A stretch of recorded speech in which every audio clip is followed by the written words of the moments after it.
এক বছরের বেশি সময় পর ব্রাজিল জাতীয় দলে ফিরলেন superstar forward Neymar. Coach Dorival junior ৩৩ বছর বয়সী এই খেলোয়াড়কে দিয়ে বিশ্বকাপ বাছাই পর্বে ২ ম্যাচের জন্য দল ঘোষণা করেছেন। চলতি মাসের শেষের দিকে ব্রাজিল মুখোমুখি হবে কলম্বিয়া ও আর্জেন্টিনার বিপক্ষে। নেইমার সর্বশেষ ব্রাজিলের হয়ে খেলেছেন ২০২৩ সালের অক্টোবরে উরুগুয়ের বিপক্ষে। সেই ম্যাচে চোট পাওয়ার পর দীর্ঘ ১ বছরের বেশি সময় মাঠের বাইরে ছিলেন তিনি। তবে সম্প্রতি সান্তোসের হয়ে ঘরোয়া ফুটবলে খেলতে নেমে ছন্দে ফেরার ইঙ্গিত দিয়েছেন। ২০২৬ বিশ্বকাপের দক্ষিণ আমেরিকা অঞ্চলের বাছাই পর্বে ১৮ রাউন্ডের মধ্যে এখন পর্যন্ত ১২টি রাউন্ড সম্পন্ন হয়েছে। ৫ বারের বিশ্ব চ্যাম্পিয়ন্স ব্রাজিল বর্তমানে ১০ দলের মধ্যে ৫ম স্থানে রয়েছে। বিশ্বকাপে সরাসরি খেলার জন্য এই অবস্থান ধরে রাখা জরুরি।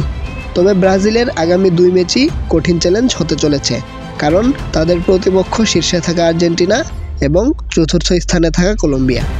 ব্রাজিল ফুটবল কনফেডারেশন (সিবিএফ) আগে ৫২ জনের প্রাথমিক স্কোয়াড ঘোষণা করেছিল, যা থেকে চূড়ান্ত ২৩ জনের তালিকা প্রকাশ করা হয়েছে।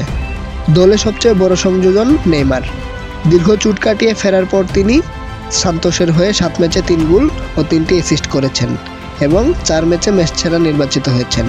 জাতীয় দলের হয়ে ১২৮ ম্যাচে রেকর্ড ৭৯ গোল করা নেইমার সব ঠিক থাকলে ২১ মার্চ কলম্বিয়ার বিপক্ষে মাঠে নামবেন।